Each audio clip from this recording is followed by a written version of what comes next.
दोस्तों सब्सक्राइब करें और इस बेल आइकन को दबाएं और पाएं वीडियो सबसे पहले। करते हुए योग आसन प्राणायाम आदि करते हैं तब इसका पूरा लाभ होता है। तो मैं आपको आपकी जिंदगी के लिए छोटे छोटे कुछ 4 नियम बताना चाहता हूं और ये 4 नियम का पालन आप सब करिए। मैं आपको विनम्रता पूर्वक लेकिन विश्वास से कहता हूं कि ये 4 नियम का जो भी पालन करेगा जिंदगी में बीमारी और रोग उसको कभी आएंगे नहीं। परम पूजनीय स्वामी रामदेव जी खुद 40-45 साल से इन 4 नियमों का पालन करते हैं। आप भी अगर ये पालन करेंगे तो बहुत अच्छा होगा। मैं भी करता हूं मेरे जीवन। मैं पिछले 15 वर्षों से योग प्राणायाम करता हूं, उसके साथ कुछ नियम मैंने बनाए हैं, वो नियम का पालन करता हूं और वही नियम आपको बताना चाहता हूं। स्वामी जी पालन करते हैं, मैं करता हूं, हमारे लाखों योग शिक्षक करते हैं और इन नियमों का पालन करने से हमको इतना लाभ हुआ है कि कभी बीमारी आती नहीं। 15 साल से मैंने हर बार मेरा बीपी चेक किया, नॉर्मल है, शुगर नॉर्मल है, ट्राइग्लिसराइड्स नॉर्मल है, कोलेस्ट्रॉल नॉर्मल है। पिछले 15 साल में कभी सर्दी जुकाम भी नहीं हुआ, गला भी नहीं बैठा, कभी हॉस्पिटल नहीं देखा, कभी डॉक्टर के पास नहीं गए, क्योंकि जरूरत नहीं पड़ी। और वो जरूरत नहीं पड़ी क्योंकि हम निरोगी हैं, स्वस्थ हैं। ये निरोगी और स्वस्थ होने के लिए आयुर्वेद की एक छोटी सी जानकारी आपसे मैं शेयर करना चाहता हूं। आयुर्वेद में ये कहा गया है कि किसी भी व्यक्ति को निरोगी होना है, रोग मुक्त होना है, तो अपने जीवन में 3 बातों का ध्यान रखे। अपना वात, पित्त और कफ, तीनों का संतुलन रखे। वो 3 तरह के दोष हैं हमारे शरीर में, वात, पित्त, कफ। आपने सुना होगा ये त्रिदोष आधारित शरीर है। जब वात बहुत बिगड़ जाता है तो 80 से ज्यादा रोग आते हैं। जब पित्त बहुत बिगड़ जाता है तो लगभग 46 से 50 रोग आते हैं और जब कफ बिगड़ जाता है तो 28 रोग आते हैं और वात, पित्त, कफ तीनों बिगड़ जाएं तो 148 रोग आते हैं। सर्दी, खांसी, जुकाम से लेकर और कैंसर तक जो आखिरी रोग माना जाता है, ये सब वात, पित्त, कफ के बिगड़ने का खेल है। तो इस देश के आयुर्वेद चिकित्सा के सबसे महान लोगों में से कुछ नाम आप जानते हैं, जैसे चरक ऋषि, जैसे सुश्रुत ऋषि। ऐसे एक ऋषि हुए बाघभट्ट। बाघभट्ट ऋषि ने एक पुस्तक लिखी है, उसका नाम है अष्टांग हृदयम, और एक पुस्तक लिखी है उसका नाम है अष्टांग संग्रहम। इन दोनों पुस्तकों में उन्होंने 7000 नियम बताए हैं। उनमें से 4 बताता हूं, अच्छे लगे तो आज से ही पालन करो और दूसरों को भी बताओ ताकि कोई भी इन नियमों का पालन करे तो बीमार ही ना पड़े। ये चारों नियम हैं वात, पित्त और कफ को संतुलित रखने के लिए। अब वात, पित्त, कफ तीनों एक साथ आपके संतुलित रहें तो उसके लिए पहला नियम है खाना खाने के तुरंत बाद पानी नहीं पीना। ये पहला नियम है। आप बोलेंगे ये तो बड़ी मुश्किल बात है, खाना खाते ही पानी पीते हैं हम तो सबके सब, और बिना पानी पिए खाना ही नहीं खाते। कई लोग तो खाने से ज्यादा पानी पीते हैं, खाना कम खाते हैं, पानी ज्यादा पीते हैं।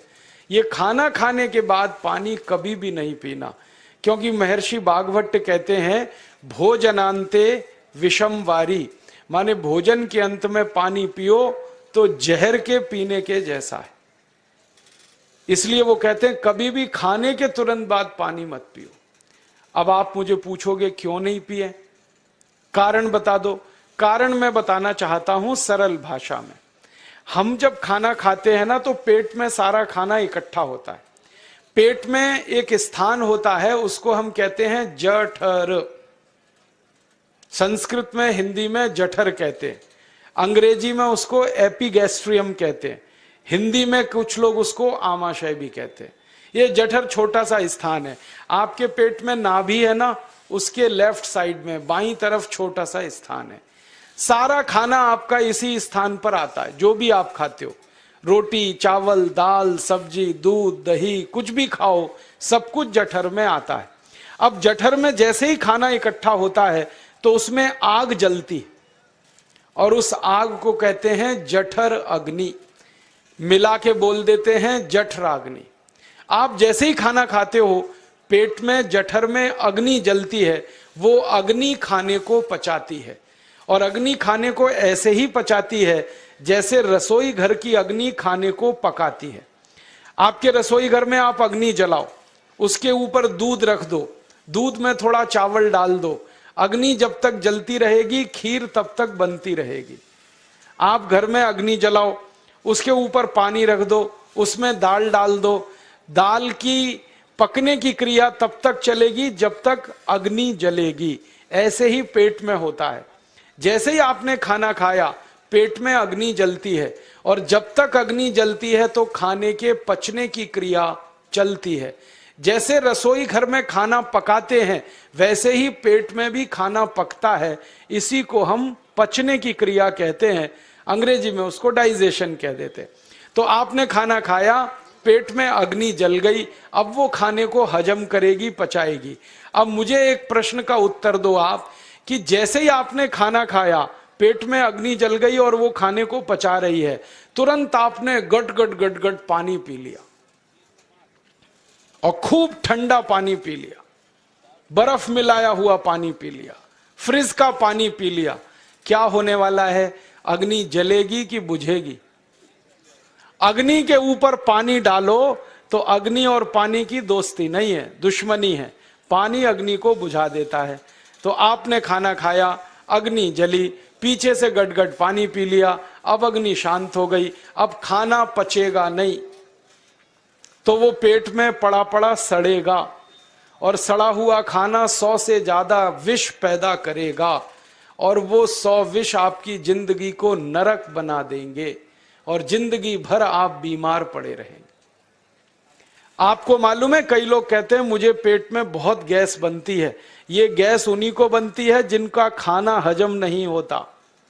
कोई लोग कहते हैं कि मुझे पेट में जलन होती है, ये जलन उन्हीं को होती है जिनका खाना पचता नहीं।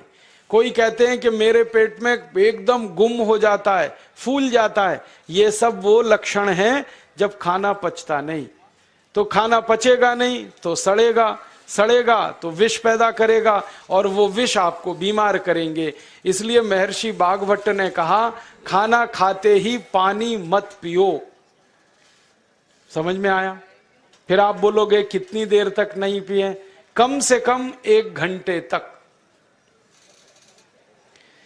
1 घंटे बाद पानी पियो। आप बोलोगे जी 1 घंटा क्यों? ये जो अग्नि जलने की क्रिया है ये लगभग 1 घंटे तक ही चलती है पेट में, उसके बाद अग्नि अपने आप शांत हो जाती है, उसके बाद पानी पी लो। तो खाना अगर 10 बजे खाया तो 11 बजे पानी पियो, 11 बजे खाया तो 12 बजे पियो, 12 बजे खाया तो 1 बजे पियो, 1 घंटे बाद पानी पियो। अब आपके मन में यह सवाल आ सकता है कि खाना खाने के पहले पी लें क्या? हाँ पी लो, 40 मिनट पहले पेट भर के पानी पी लो। 10 बजे खाना खाना है, 9:20 पे खूब पानी पी लो, जितना पी सकते हो।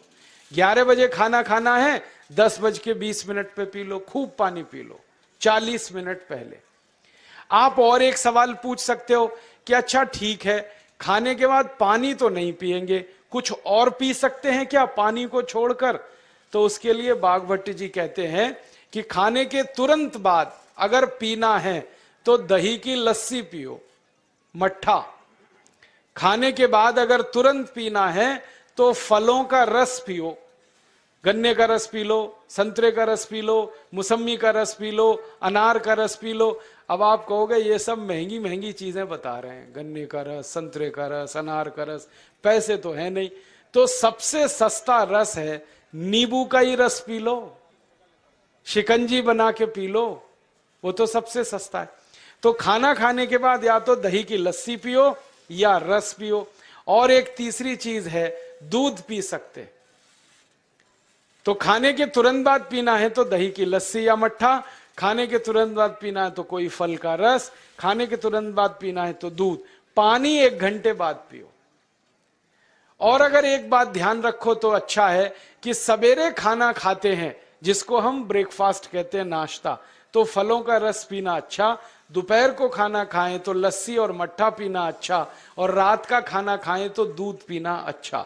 जो लोग इस नियम का पालन कर सकते हैं जिंदगी में कभी भी 80 रोग उनको नहीं हो सकते। वात पित्त कफ तीनों ही इस एक छोटे से नियम से संतुलित रहते हैं। तो ये पहला नियम मैंने आपसे कहा। दूसरा नियम एक और है, और वो नियम ये है कि पानी कभी भी पियो, घूट घूट भर के पियो। जैसे गरम चाय पीते हैं, गरम कॉफी पीते हैं, गरम दूध पीते हैं, एक एक घूट भर के, एक एक सिप करके, ऐसे ही पानी पीने की आदत डालो। ये मुंह में एक बार गिलास लगा लिया, गटागट उसको खाली कर दिया, ये तरीका गड़बड़ है। एक घूट पानी, दो घूट पानी एक बार में उतना ही पियो। आप बोलोगे ये क्या चक्कर है? बात ऐसी है कि एक एक घूट पानी जब हम पीते हैं तो मुंह की लार पानी के साथ मिलकर पेट में अंदर जाती है, और ये जो मुंह की लार होती है ये क्षारीय होती है, और पेट में हमेशा अम्ल बनता रहता है। तो एक घूट पानी पिया, मुंह की लार इसके साथ अंदर गई, दो घूट पिया और ज्यादा गई, बार बार लार अंदर जाएगी तो क्षार पदार्थ पेट के अम्ल के साथ मिलेगा। पेट में अम्ल बनता है, मुंह में लार क्षारीय होती है। तो ये क्षार को अम्ल में मिला दिया जाए और ये अच्छे तरीके से मिलकर पेट में जाए तो कभी भी कोई व्यक्ति के पेट को अम्लता नहीं होती, एसिडिटी नहीं होती। और पेट में अम्लता नहीं होती तो रक्त में अम्लता नहीं होती, और जिनके रक्त में अम्लता नहीं होती उनकी जिंदगी में कभी भी वात पित्त कफ के असंतुलन की स्थिति पैदा नहीं होती। इसलिए पानी घूट घूट करके पीना। मैं आपको एक छोटा सा मेरा ऑब्जर्वेशन बताता हूं, परीक्षण। आप भारत देश में या दुनिया में कहीं भी जाओ, मनुष्य को छोड़कर पशु पक्षियों को देखना शुरू करो, वो पानी कैसे पीते। किसी चिड़िया को पानी पीते हुए देखो, किसी पक्षी को पानी पीते हुए देखो, वो चोंच के एक बूंद ही के बराबर ही पानी उठाता है। एक बार में एक बूंद पानी लेगा, फिर थोड़ी देर चोंच चलाएगा, फिर पिएगा, फिर दूसरी बूंद लेगा, फिर चोंच चलाएगा, फिर पिएगा, फिर तीसरी बूंद। एक एक बूंद पक्षी पानी पीता है। कुत्ते को पानी पीते हुए देखो, चाट चाट के पानी पीता है। शेर को पानी पीते हुए देखो, चाट चाट के पानी पीता है।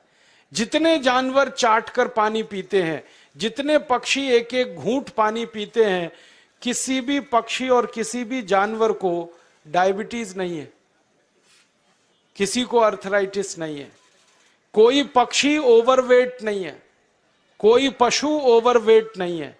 वो सब स्लिम और ट्रिम है, क्योंकि वो इतने होशियार हैं कि पानी चाट के पीते हैं या घूट घूट करके पीते।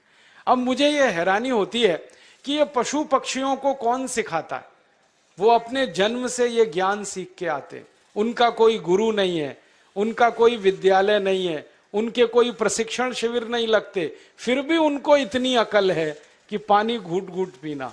और हम ये मनुष्य जिनके इतने गुरु, इतने विद्यालय, इतने कॉलेज, सीखने वाले, सिखाने वाले, और हम मूर्खों के मूर्ख गटागट गटागट पानी पीते रहते। तो पानी पीने का तरीका बदल दो, घूट घूट भर के पानी पियो। ये दूसरा नियम है। तीसरा नियम है कि जिंदगी में कितनी भी प्यास लगे, ठंडा पानी कभी मत पियो। बर्फ डाला हुआ पानी, फ्रिज में रखा हुआ पानी, वाटर कूलर का पानी जिसका तापमान बहुत कम है, ये कभी मत पीना। क्यों? क्योंकि शरीर आपका गर्म है और पानी ठंडा है। अब होता क्या है वो मैं समझाता हूं सरल भाषा में। पेट तो गर्म है, अब इसमें ठंडा पानी डाल दिया आपने तो अंदर झगड़ा होता है। और झगड़ा क्या होता है? या तो पानी पेट को ठंडा करेगा या पेट पानी को गर्म करेगा। अगर पानी ने पेट को ठंडा कर दिया तो पेट के ठंडा होते ही हृदय ठंडा होता है, हृदय के ठंडा होते ही मस्तिष्क ठंडा होता है, मस्तिष्क के ठंडा होते ही आदमी ठंडा होता है, और आदमी ठंडा होते ही राम नाम सत्य होती है। आपको मालूम है जब शरीर ठंडा पड़ जाता है तो घर में भी नहीं रखते, निकाल के बाहर सड़क पे रख देते। जो घर आपने बनाया अपनी मेहनत से, शरीर के ठंडा पड़ते ही निकाल बाहर करते हैं उस घर में से, और फिर चिल्लाने लगते हैं लेके जाओ, जल्दी लेके जाओ, इसको जला के आओ। माने ठंडे शरीर की इज्जत नहीं है। तो ठंडा पानी क्यों पी रहे हो भाई? बंद कर दो। कोई जानवर ठंडा पानी नहीं पीता, कोई पक्षी नहीं पीता। तो आप ये ठंडा पानी पीना बंद करो, सादा पानी पीना शुरू करो। और गर्मी के दिनों में बहुत अगर आपको तकलीफ है तो मिट्टी के घड़े का पानी पी लेना, फ्रिज का और बर्फ का नहीं पीना। ये तीसरा नियम है। और चौथा और आखिरी नियम है कि आप सवेरे ही सवेरे जब सोकर उठते हो तो सबसे पहले पानी पियो। जैसे ही आपकी आंख खुल गई तो पहले 2-3 गिलास पानी पी लो, उसके बाद आप टॉयलेट में जाओ। उठते ही पानी पियोगे तो 2 फायदे हैं। पहला फायदा यह है कि पानी पेट में जाकर बड़ी आंत को साफ करता है, और जैसे ही बड़ी आंत की सफाई होगी पेट पे दबाव पड़ेगा और आप संडास घर में जाएंगे, 2-3 मिनट में पेट आपका साफ हो जाएगा।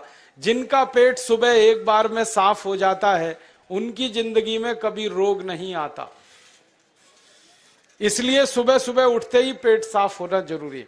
और उठते ही पानी पियोगे तो मुंह की जो लार है वो पानी के साथ मिलकर अंदर जाएगी।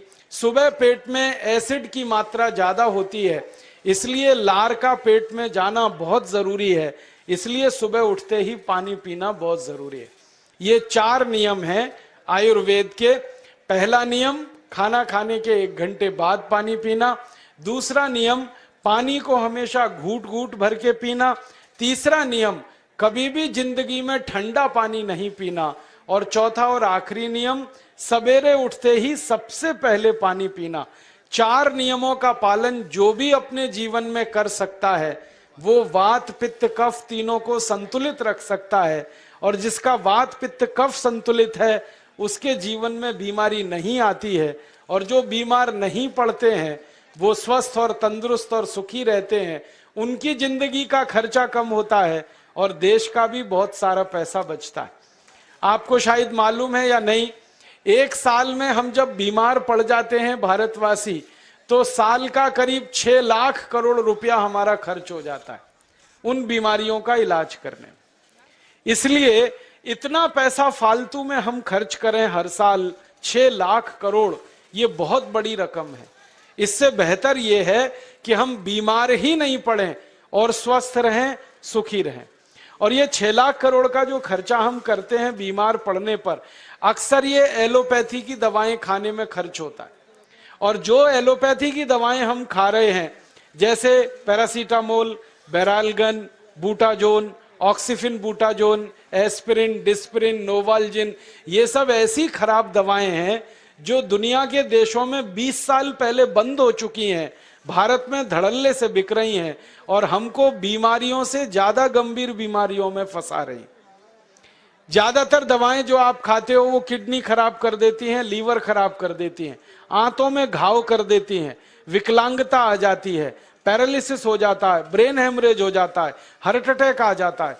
दुनिया में लगभग इस समय 84,000 दवाएं बिकती हैं और आपको सुनकर हैरानी होगी, उनमें से मात्र 117 दवाएं हैं जो काम की हैं, बाकी सब बेकार की दवाएं हैं।